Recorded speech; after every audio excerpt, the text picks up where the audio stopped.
Greetings and salutations to you all, ladies and gentlemen. Kluger welcoming you back to another episode of Grim Dawn 101. I hope, as always, you've been happy and well, and ready to learn once again some more Grim Dawn goodness.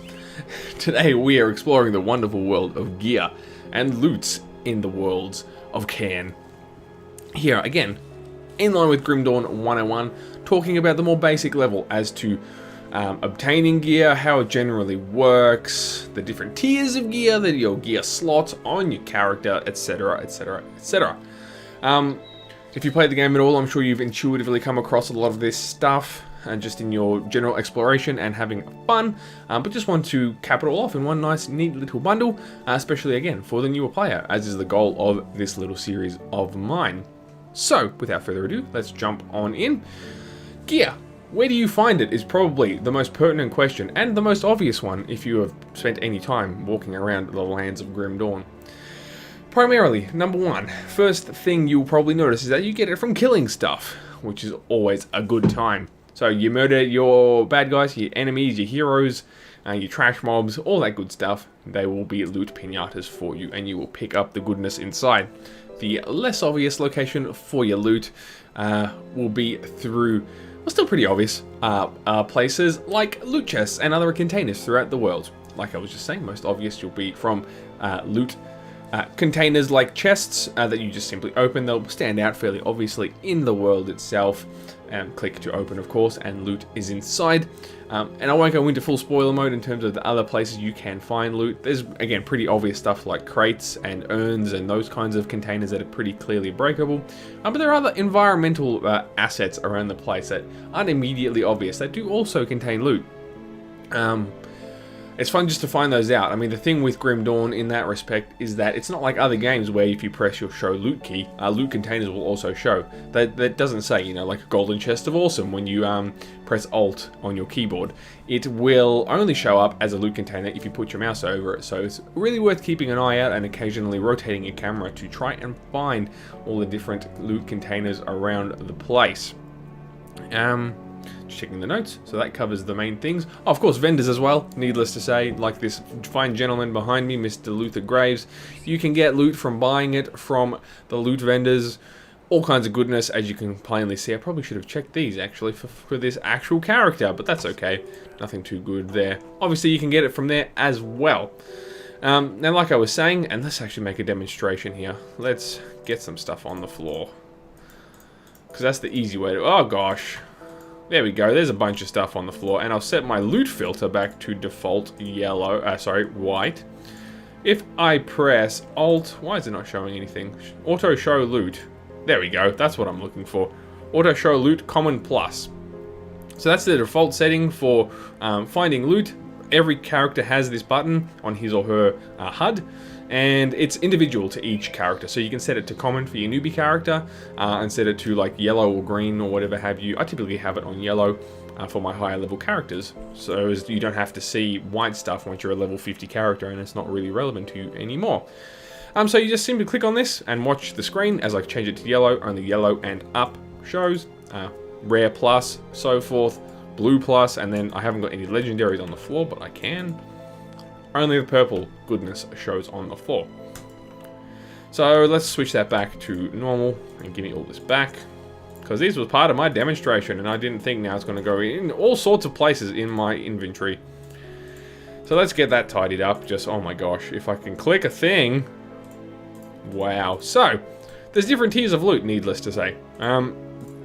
All the way from boring old whites known as commons, all the way through to the awesome goodness that is legendaries. You'll find all sorts through the worlds. So let's have a chat about what they are. So the first things you'll ever run across in the world of Grim Dawn is a common item denoted by white text. This is just your base level item, no extra statistics or modifiers on it. It's just a simple, plain, stock, run-of-the-mill item. Very first thing you'll come across will be whites, and you'll be using those in your first few levels of grinding through the game. This is in the wrong order. Awesome. Next tier up is known as magical, denoted by the yellow background and text. This is also, it's based off of the common item itself, and I should have had the same item next to it. I've got it here. Here we go. Boom. There's a magical item. So the same as the stock item, Imperial Mallet, as you can see, or Charged Imperial Mallet in the case of the yellow here. The magical items have affixes on them. Affixes from the magical set of affixes. My gosh, I can't get that word out. Which modify the item and give it extra stats. So in the case of this one, Charged Imperial Mallet of Alacrity, the words Charged and Alacrity are both those magical modifiers to the weapon. In this particular case, extra lightning damage, physical damage converted to lightning damage, and attack speed. I'll pop that back on. And I've got another one here. This Arcanists is the affix, Bloodsworn Wand of Celerity. There's the other affix. So those are magical affixes, generally considered less powerful than rare affixes, which is the which is the next step up. But that's generally considered your next tier up and gives you some more interesting and good powers and modifiers to work with. Your next tier up in terms of the stuff you'll find are known as rares, denoted here by the green background and text. Similar in form to the magical item in that it's based off a stock common item with modifiers through affixes. Now what basically denotes what makes a rare is an affix from the rare set of affixes, which again generally considered to be better than a magical affix, though that's not a hard and fast rule. So my example here, Exalted Helm of Balanced Steel, makes this a rare item. Generally speaking, if you have two affixes on a rare, one will be from the magical set of affixes and one will be the rare affix that makes it a rare item. It's very, very low chance to get a green with two rare affixes, and there's resources online to see what these are. I'd recommend, and I'll try to remember to put links below to the Graceful Dusk database in terms of what all these affixes are. But if you get a double rare affix rare, it could be like one of the most powerful items you'll ever find because it's super hard to find. But again, generally considered, green is your next tier of item and will drop less frequently than your magical item. Next up will be epics, denoted in blue. This is where your gear starts to vary from this first sort of subset, which are all based off one set of gear. Epics are unique, so to speak, if that makes sense. Unique in the fact that they have set stats. They never change with affixes. They are always the same. Give or take a little bit of difference in the numbers themselves, which does alter depending on what's known as your RNG, your random number generator. So these leg plates of valor we're looking at, the plus health might be a little higher, or the physical resistance might be a little lower from leg plates to leg plates, but the stats themselves are always the same. So these again are considered your next tier up from rares. Set stats, and they're normally pretty powerful items, though again not always the case. Greens, and indeed I've got a level 72 here still using a couple of yellows because they just fit the build. So generally considered, like I said, but not a hard and fast rule. There is a version of epics known as empowered epics. They are the same more or less compared to its normal epic counterpart. So each epic item has its empowered brother or cousin, so to speak. The stats are generally the same, with the exception of generally it has a couple of other modifiers or stats attached to it because they're considered like the high level version of the epic itself. So if there's a particular item you like from the epics and you're like, oh, this is just getting too newbie for me, now there is an empowered version generally speaking that you can find, again, which is for like your higher level 60 plus character. And then the final tier up the list is your legendaries, which are denoted in purple. The rarest of all will only drop from level 50 plus. They are functionally the same as epics in that each legendary is unique. It has its own set, its own artwork, and its own specific set of stats. Always will be the same, like I was saying before, with the exception of minor adjustments to the individual stats themselves. Generally considered the most powerful items in the game. They'll have the most, as you can see, a big long list of modifiers, and generally considered just to be uber powerful, give you resistances, give you lots of particular damage types, all that good stuff. It's the top upper echelon of things. So that covers, no, there's one more type of item which I actually don't have handy at the moment, unfortunately. They're known as monster infrequents. As the name suggests, these are items that will only drop from a particular type of enemy. So, for example, a fairly common one you might come across is from Warden Krieg. I think his mace and his shield are considered monster infrequents. Now, you can get them in, you might see them in common form, I think. You definitely will see them in magical form and or rare form. Rare is what will be your monster infrequent that you generally want to use because it will be pretty good. Another good one is Salazar, which you'll find in the, where is he? The Depraved Sanctuary. He'll drop a monster infrequent green version of his blade, which has some good stats on it and summons a pet for you as well. So that is a really good item to keep an eye out for. But that's how monster infrequents work. Just specific to an enemy is really what the kicker is with those types of items. Now, wearing or using the gear that you have, of course, will have requirements to be able to wear such a thing. They are based off your physique, cunning, and spirit. Just by mousing over the item, you'll see what you need. So this Imperial Mallet requires 516 physique. This helmet here requires level 67 and 835 physique. This Empowered Lightning Rod requires, let's find it, level 58 and 394 cunning. Each item has some level of requirement in that regard. Just keep an eye out for that and try to get a grip on as to, I don't mean that to sound bad, but try and get an idea of generally what items you want to use, and then that kind of dictates to a certain extent what stats you want to go into. So if you want to be super tanky and wear heavy armor, then generally going to need physique. Or if you want to use a lot of cool pointy swords or crossbows, you'll want to have a lot of cunning. So just bear that in mind, of course, as you level up and choose your attributes. So, we'll touch base on what all these gear slots are, because that kind of is a segue into the next part of the discussion. As you can see, we have 2 weapon slots. So in this case, I'm dual wielding. You can sword and shield. You can use 2 pistols or a pistol and shield. 2-handed weapons in the forms of guns, crossbows, and 2-handed weapons in general. And you can also use books and codexes and caster offhands, they are commonly referred to as. You've got 2 slots here for your rings. You've got a necklace slot, a helmet slot, a shoulder slot.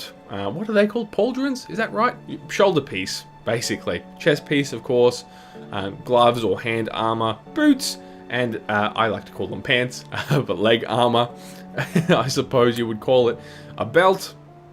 And a medal, or yeah, they're called medals in this slot, but you find ribbons and other bits and pieces that can go in there as well.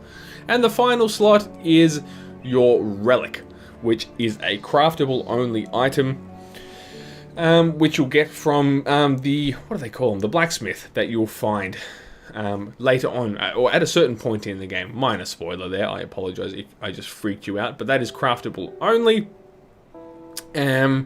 And it's kind of just like a set of delicious buffs. And there's lots of them that you can find. Just lots of different augments to your character. Sometimes, a lot of the time they'll have skills on them, granted skills, which I touched on in a previous Grim Dawn 101. And are really, really cool and look awesome. And now the final piece of this gear puzzle is all this junk in my inventory here, known as components. You'll find these just generally on your travels throughout the worlds. They pretty much just drop in the way that normal loot does. And you combine them, so you'll find them in pieces. So a good example here is this spell woven threads. I have 3 out of 4 of that. So you pick them up one at a time. You can combine them here with your complete components button, which will automatically stick them together. And then they become stackable. So here I've got 5 ectoplasms in a stack. So these are placed onto your items, and you can do so by right-clicking on them and then left-clicking on the item, and it will apply. As you can see, when I right-click, it tells me what I can apply this component to. And again, just sets of stats and those kinds of things that you can use to further augment your character. So there's a bit of theory crafting involved just with getting that right, depending on your particular build. And a lot of them will give you good resistances. For example, this silk swatch on my shoulders gives me 18% pierce and bleeding resistance, or obviously offensive as well, like these ambers on my weapons, which can just give me a buttload of lightning and electrocute damage. In this case as well, and if I remember correctly, generally speaking, your weapon components will give you skills. For example, this is giving me Empowered Lightning Nova, which is a casted skill, which will do AoE damage, basically a bunch of lightning damage, which is really awesome and cool. And now these components are also craftable as well. We may as well go visit the blacksmith. He chills over here in Del's Crossing once you find one of them. Clicking on him allows you to craft all sorts of gear. So you craft your relics from here, you can craft items, and you can find recipes for those items as well, which is another thing I don't even have in my notes. You can find recipes for gear throughout the world, and from particular vendors. You can actually buy recipes to generally craft. Oh no, you can craft gear from those bought recipes, or you can craft components. So like you can see here, there are lots of different things you can craft. Some of these you can only get from crafting, you won't find them in the world. And you generally have to craft a lower tier component or find a lower tier component to then craft into a bigger one.